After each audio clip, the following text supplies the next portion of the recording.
Welcome back to Wine Wednesday. I'm Josh. And I'm Monica. Today we are with Kyle Baker once again, talking about looking into the loan process. And we're gonna drink wine. Because why not?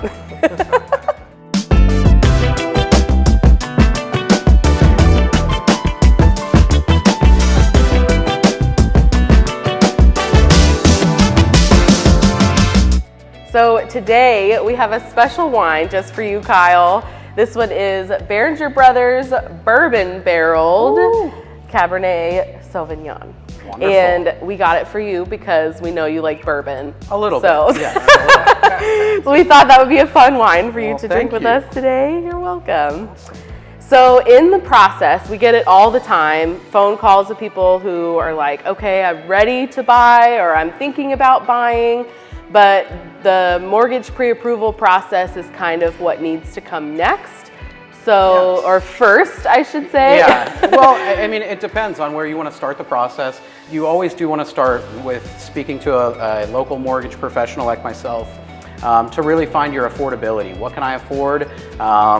What programs are available to me? And really have a good grasp of what you're going to need. And again, everybody's kind of got this perspective that they think I need X amount of money down, I got to have perfect credit, things like that, where that's not always the case, and we can go individual and find a program that would work for them. And as long as you're truthful with Kyle, Yes. Yes. we'll get some. Yes, That is important. key. That is important because we will find out. Yeah.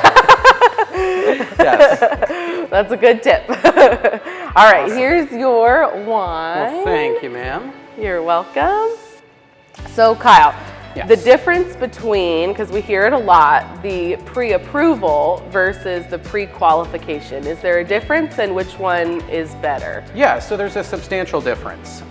When you're looking at what is considered a pre-qualification, that's a lot of times you filled out an application, you may have spoken to somebody on the phone, but you haven't supplied any documentation. So you're being pre-qualified based on information you're just providing either over the phone or on an online application.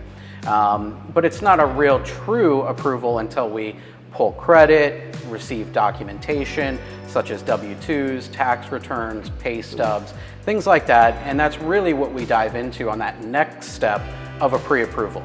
We're going to get those documents, like I said, for a standard loan, your 2 years W-2s, last 30 days of pay stubs, your bank statements, the basic income and asset documents. And then we're going to dive into your credit history and kind of see where you're at, what kind of liabilities that you have.